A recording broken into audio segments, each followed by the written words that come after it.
Հարցազրույցի եմ հրավիրում Արթուր Այվազյանին, բարև ձեզ եւ շնորհավորում եմ օրվա առիթով։ Ես էլ եմ շնորհավորում։ Պարոն Այվազյան, 107 տարի առաջ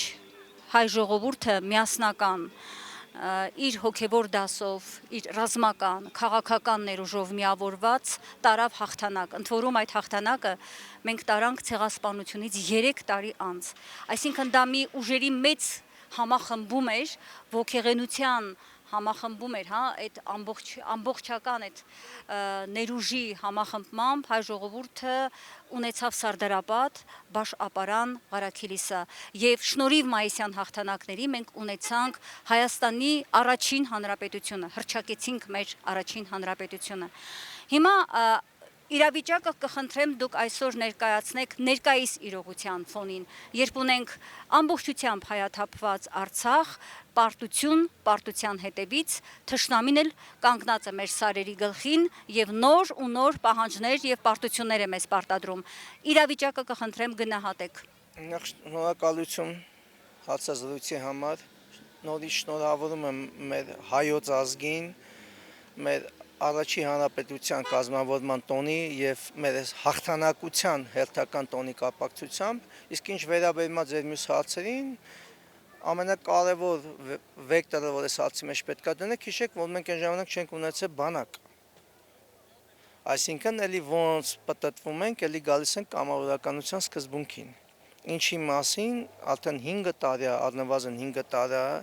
ես ծրագրեր եմ ներկայացնում, այդ ծրագրերը հաստատվում են, հետո էլի չեն հաստատվում, կյանքի չեն կոչվում, բայց ինչ որ մի ԿՊ-ական,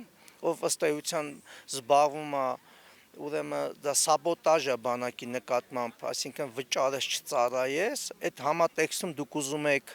մենք նոր Սարդարապատ ունենանք, մենք հիմա կանգնած ենք նոր Սարդարապատի, նոր Մուսալերի, նոր Ղարաքիլիսայի, նոր Բաշ-Աբարանի պատերազմի շեմի, եւ դա ոչ մեկ չի կարող վիճարկել, եւ այս պայմաններում նոր բերեք օրինագից, այսինքն մարդը վճարի հայրենիքին չծառայի, այդ մարդը ինչ գործ ունի ընդհանրապես Հայաստանի Հանրապետության տարածքում։ Այսինքն դուք նայեք ով այդ նախագիծը բերե, մի մարդ, ով առանց Նիկոլ Փաշինյան կոչված Փաշօղլու չի կարա առհասարակ շնչի կամ արտաշնչի։ Լավ, շիշ բռնողին են այսօր թիրախավոր է, դուք ոնց եք պատկերացնում, նա կարա առանց Փաշօղլու նման օրինագից մտցնի կառավարությունը հաստատի, բերեն ազգային ժողով, նոր եք հասկացել ինչա դրա տակ թաքնված։ Ինչ է թաքնվածս ձեզ։ Ասեմ ձեզի, ես բազմիցս իմ մամուլի ասուլիսների ժամանակ,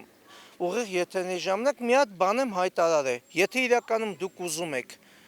բանակաշինության հետ կապված զորակոչից խուսափողների հաց կարգավորել, դժվար է 1700-ամյա պետության մեջ, այդ ինչ է նշանակում, եթե դուք իրականում տես մտահոգությունները եւ հայտարարում եք մոտավորապես 10-ից 17 հազար զորակոչի ենթակա անձիկ հրաժարվում են զինծառայությունից, գտնվում են միջազգային հետախուզման մեջ, բա ինչն է ձեզ խանգարում,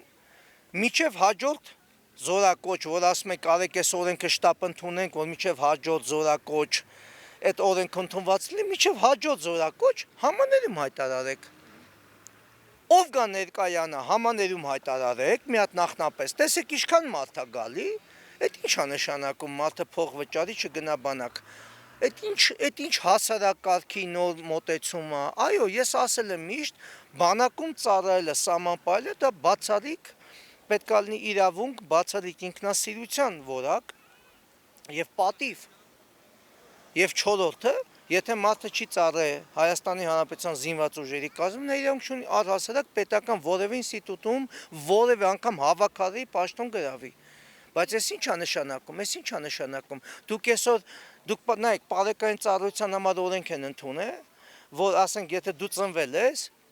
սա հեգնանքով չեմ ասում, Իտոգում դա է գալի, այն որ հիշում եք, ես 77 թիվ եմ, ես հիշում եմ, որ միջև հիմա դա ունեմ, այն որ հիշում եք, սենց կլինկորի բան կար համարը, որ բերեին մաման ծիծը տար, այդ համարի ես այդ բանը ունեմ միջև հիմա, այսինքն դուս է գալի, որ էդի հենց ունես, արդեն կարաս պարեկ դառնաս, բա զինվորական կրթությունը, Մեր իշխանությունների գերակշիռ հատվածը պաշտպանության նախարարից սկսած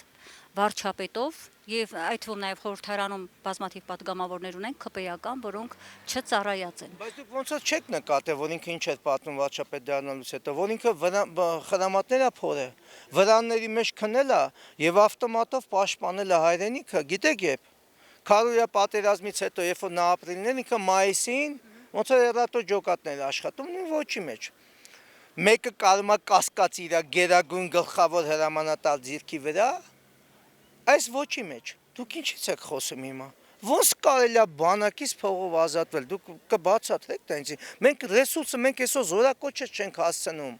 Ասում են, տեսեք ինչ են ասում, հա, ԿՊԵ-ականները այս նախագիծը այսպես են մեկնաբանում, որ այդ մարդիկ տարիներ շարունակ հեռացել են հայրենիքից, թող վճարեն հետ գա։ Չունեմ խնդրում, ով է այդ օրինագիծը ներկայացրել։ Մեկ քրեական ենթամշակույթի դեմ է հանդես գալի, մեկ բան, ով է այդ կլենտը։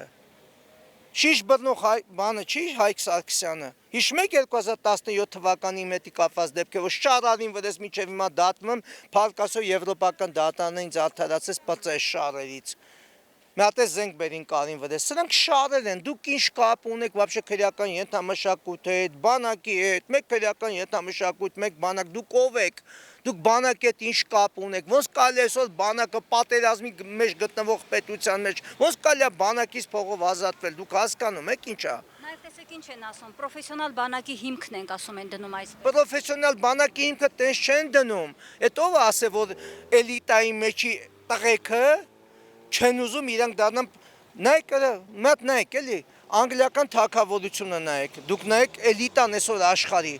այսօր Անգլիայի թագաժարանքները, տեսեք Իրաքում, Աղվանստանում մարտական խնդիրներ կա, միջև չանցնեն դա, իրանք չեն կարող այդ թագը ժառանգեն։ Մենք հայոց թագավորություն ենք ներկայացնում, ոնց կարա տենց բան լինի։ Այսինքն ի՞նչ է նշանակում։ Այս մեր չունե որ երեխեքին տանեք կոտորեք, հա, այս բեզալաբերնինը նմանան ինչ անեն։ Ստացվում է հարուստի երեխան կազատվի ըստ այս նախագծի, եթե դա իհարկե օրենք դառնա, իսկ աղքատի երեխան կգնա զինծառայության, սահման կպահի եւ հայտնի խոսք կա, չէ, ասում են նորից մեր բանակը կդարձնենք աղքատների բանակ։ Կլսեք, մեր բանակը երբեք աղքատների բանակ չի եղել։ Դա Նիկոլ Փաշինյանի բնութագիրն էր նախկին։ Փաշինյանին ինձ մի կոչեք, նա ոչ հասկանում է բանակը, ոչ էլ սազգետ կապ ունի։ Նա Հայաստանի Հանրապետությունում Ադրբեջանի եւ Թուրքիայի արտակարգ եւ լիազոր դեսպանն է։ Մեր բանակի հետ նա ընդհանրապես կապված։ Դուք այսօր, ես այսօր ուղիղ եթերով նայում եմ ինչ էստեղ գալիս է։ Դուք տենակ, երբ որ ինքը պաշտոնական զինվորական երթներ ընդունում, պաշտոնական, դուք դրա դեմքը մի հատ նայեք։ Հիմա գնացեք, դուք միացեք, դուք դրա դեմքը նայեք։ Դուք դրա դեմքը նայեք, ոնց է նայում զորքին։ Դուք գնացեք դեմքը նայեք ուղակի։ Գերագույն գլխավոր հրամանատարի դեմքը նայեք, զորաշարժ է։ Այ հիմա նայեք, մենակ այդ եմ ձեր ուշադրությունը գրավում, ես դրա համար եմ ես քանի որ էսից տեր, ես չէի գալի, ես որոշելի գիշերը գա, բայց որ տեսա սրա դեմքը, գնացեք նայեք, սա վիդեո ուղիղ եթերներով կա։ Դուք սրա այս զզվելի դեմքը նայեք, ոնց է նայում զորքին, ինքը նեղվում է, ինքը աչոտ չի կարում տա իր թուրք գործընկերներին։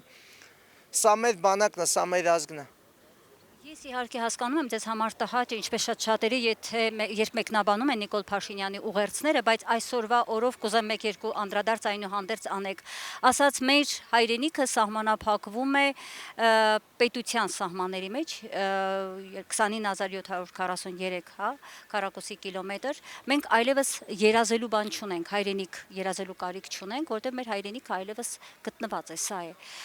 Ինչ է ուզում ասել Նիկոլ Փաշինյանը հերթական անգամ հողում տալով իր այսպես կոչված իրական Հայաստանին։ Դա թող մտածի ինքն ու իր կինը, իրանք ինչ են երազում։